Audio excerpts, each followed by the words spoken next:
The glow of the upscale restaurant's lights reflected off Layla Mansour's tired face as she watched the man walk in.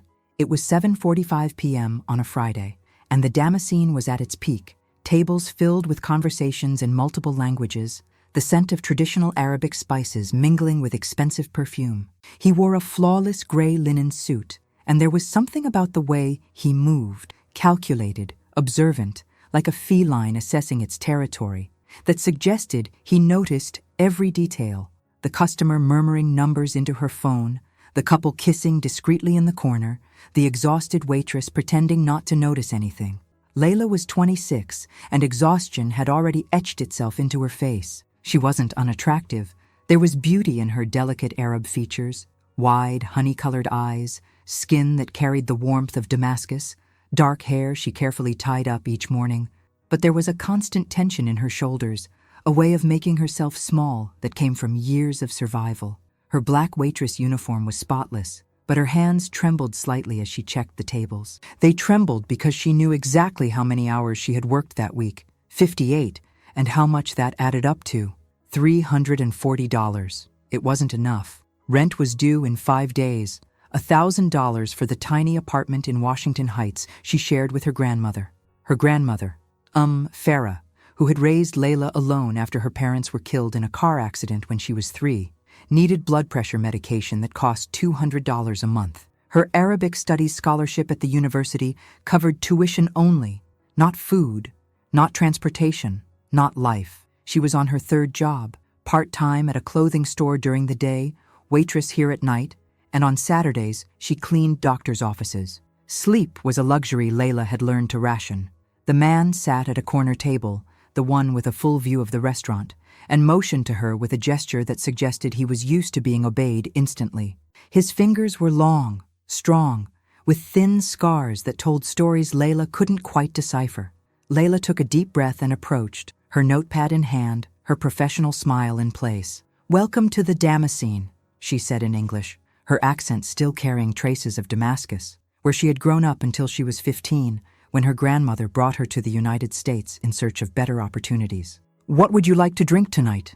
The man studied her with an intensity that made her body stiffen.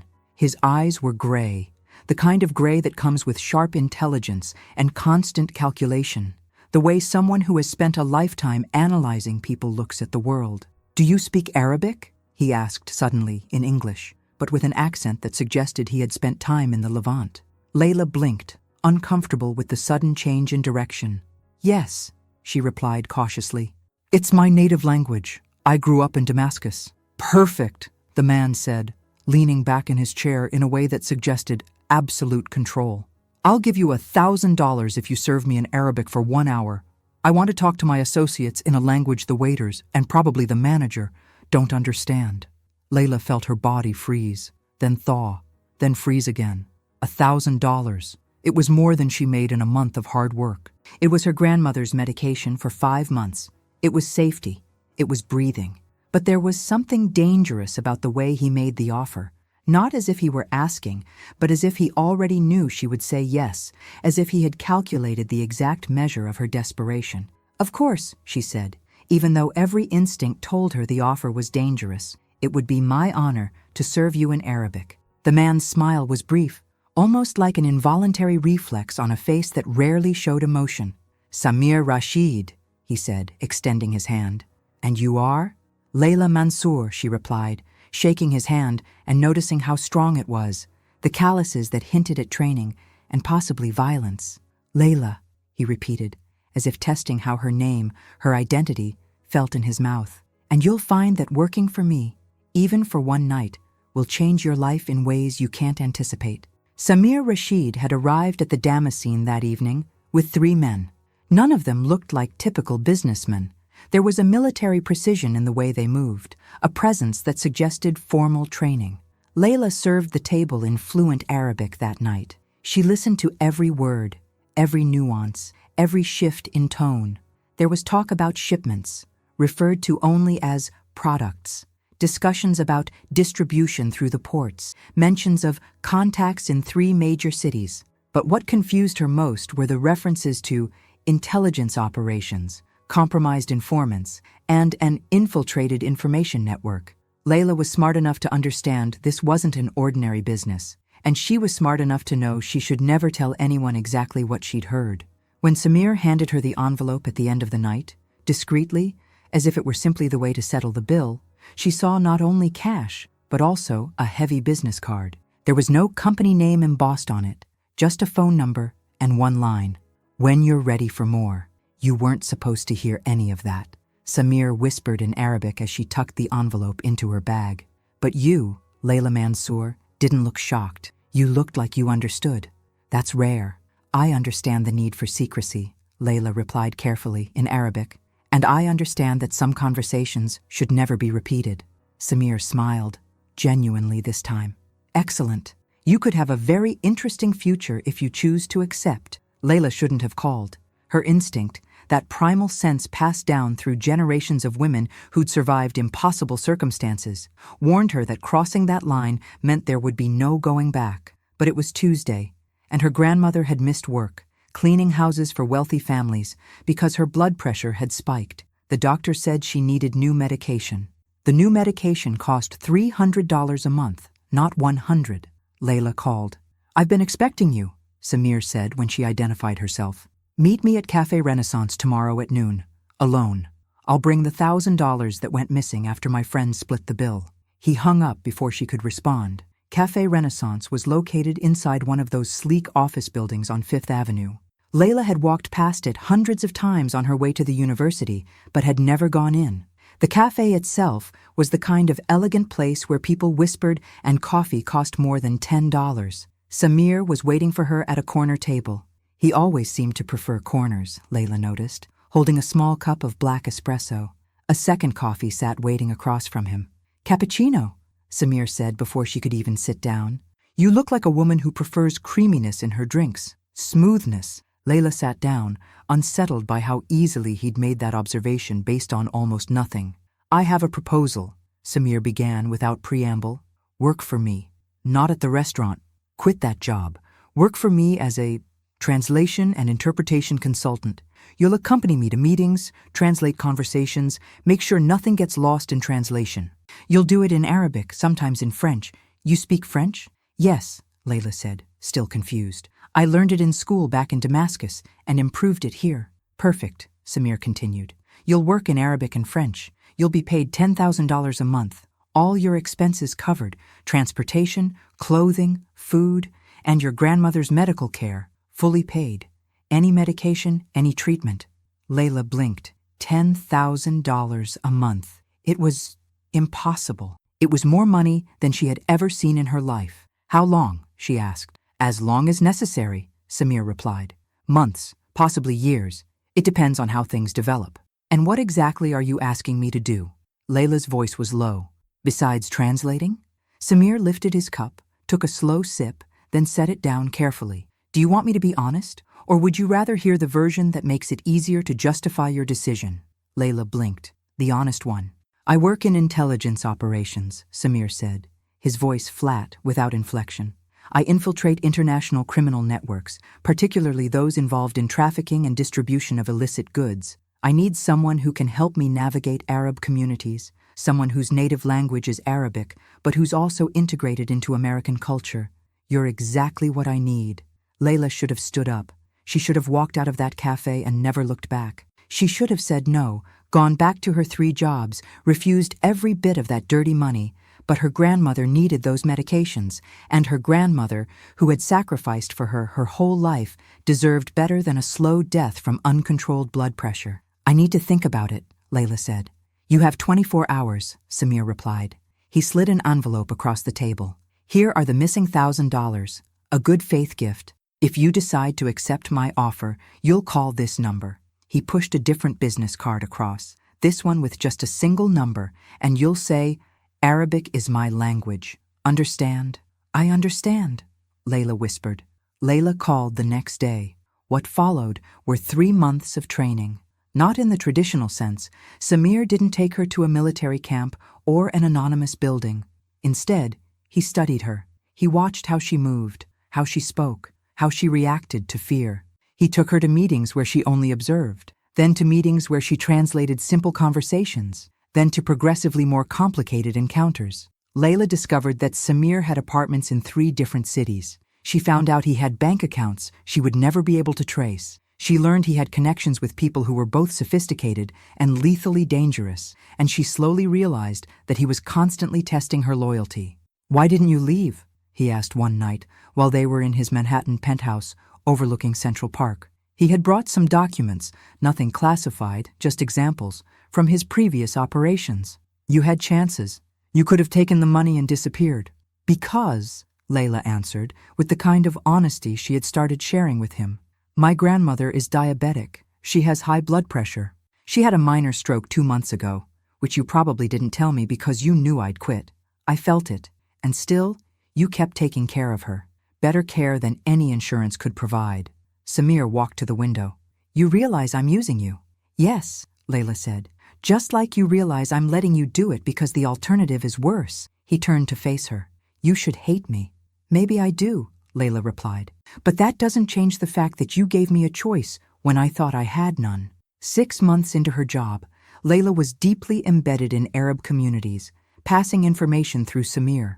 Not about individuals, she refused to do that, but about trafficking patterns, money movements, names that surfaced repeatedly in suspicious conversations. She had resumed her university studies full-time now. Samir had insisted. "Education is power," he'd said. "And you'll be useless to me if you're just an instrument. You need to be able to think for yourself." Her professors had no idea she was living a double life, that at night she was in private restaurants listening to Arabic conversations hinting at human trafficking, and on weekends attending meetings where armed men discussed drug routes. There were nights when Layla returned to her apartment, the one Samir had rented for her in a secure building, and simply cried. Cried for the woman she no longer was. Cried because she knew secrets she should never know. Cried because she had begun to care for Samir in a way that went far beyond professional boundaries, because that was the truth she was beginning to face. Somewhere along those months, Samir Rashid had stopped being just her boss. The first kiss happened at a moment she never could have predicted. Layla had been injured during an operation that had gone wrong. A man had pulled a knife while she was translating, and the blade had grazed her arm. It wasn't serious, just a deep cut that needed stitches, but it had been terrifying. Samir took her to his apartment instead of a hospital. "I know a doctor who doesn't ask questions," he said. While the doctor, a kind man named Dr. Khalil, treated her wound, Samir stayed by her side, holding her hand. After the doctor left, Samir guided her to his couch. She was exhausted, in pain, still shaken. "I'm dangerous," Samir whispered as she leaned against him. "Layla, do you understand that? Everything about me is dangerous. My work, my world, even my emotions." "Yes," she said. "Then why are you still here?" Layla lifted her face to look at him. "Because at some point, I stopped being afraid of you. I started being afraid of how I'd feel if you just disappeared." Samir kissed her then, with a tenderness that stood in brutal contrast to the violence she had seen in his world. His kiss was both a question and an answer, a confession and an absolution. The months turned into a year, then into a year and a half. Layla had completed her 2nd year at the university. Samir had started trusting her with increasingly complex operations. They had begun traveling together. Beirut, Cairo, Istanbul, cities where her linguistic skill was invaluable. And at some point, what had begun as a transaction had become something neither of them had words to describe.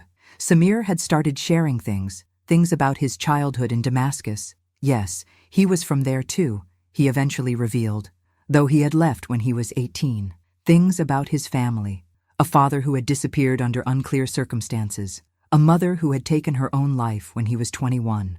"Why did you join intelligence?" Layla asked one night as they stood on the balcony of their apartment in Beirut, looking out at the city that had been destroyed and rebuilt so many times. "Because someone had to stop the bad people," Samir answered simply. "And because I didn't have anything better to do with my broken life." Layla took his hand. "You're not a broken man." "No?" Samir asked with a bitter smile. "Look at me, Layla. Really look. What do you see?" "I see," she said slowly. "A man who's suffered deeply and chose to turn that suffering into purpose. That's not weakness. That's strength.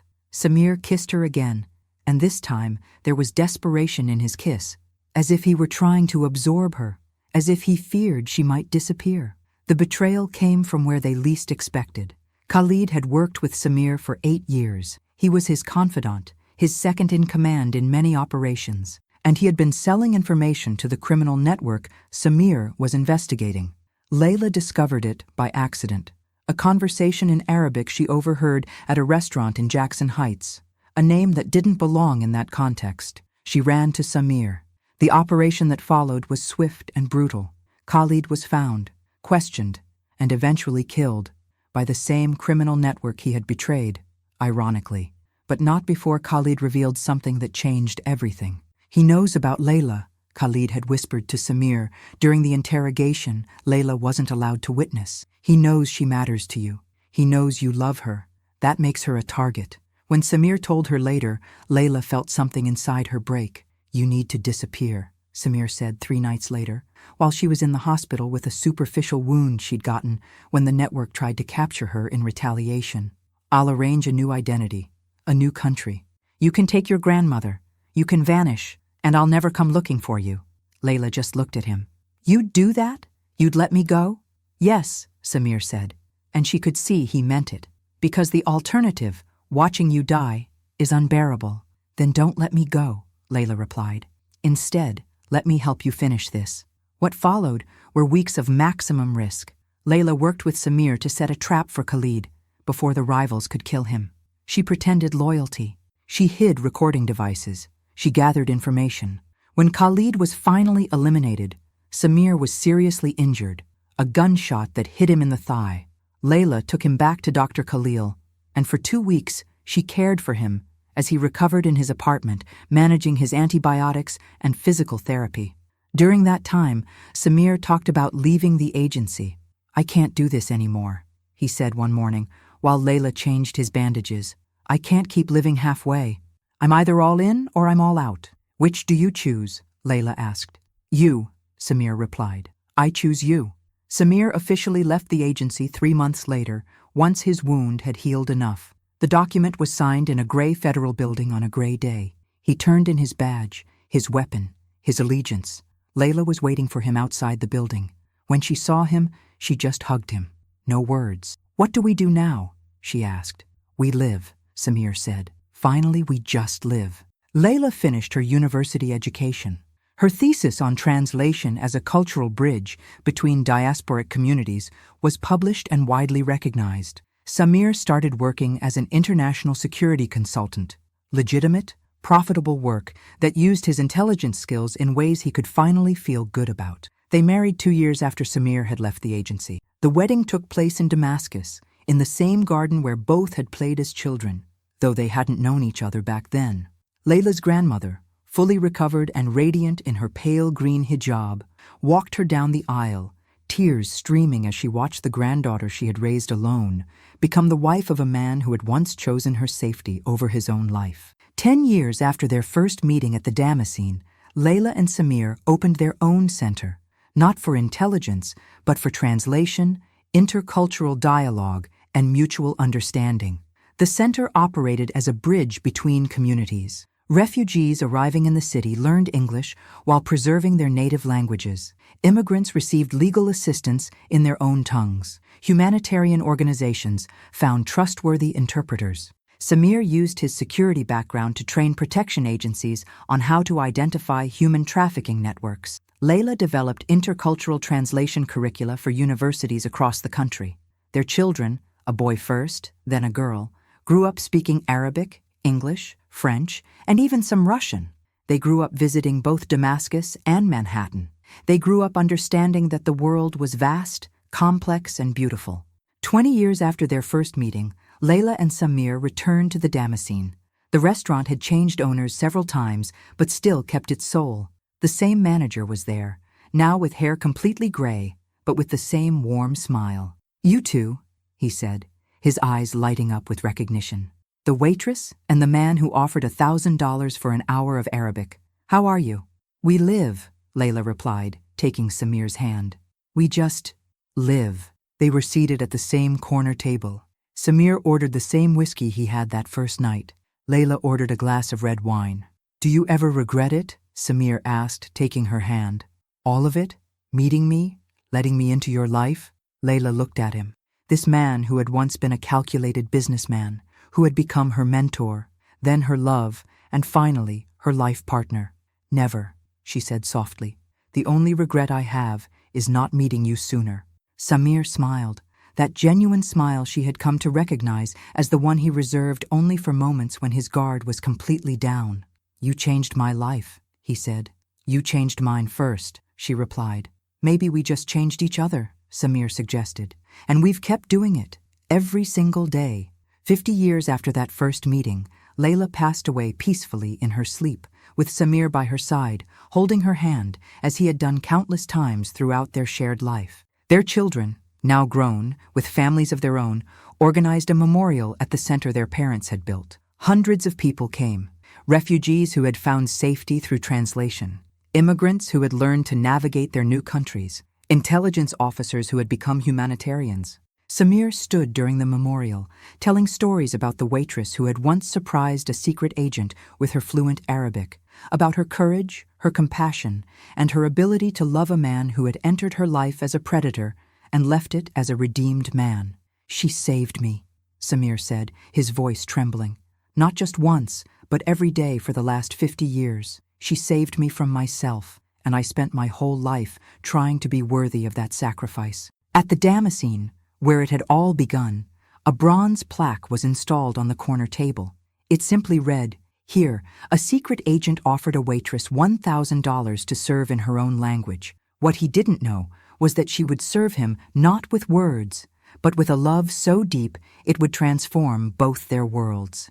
This is their memorial, a reminder that two people from vastly different worlds can not only coexist, but create something truly beautiful together. Thank you all for following this story of transformation, sacrifice, and true love. If you enjoyed it, please write in the comments where you're watching from. And don't forget to like, subscribe, and share this video. Because stories like this, stories of redemption through human love, are exactly what the world needs.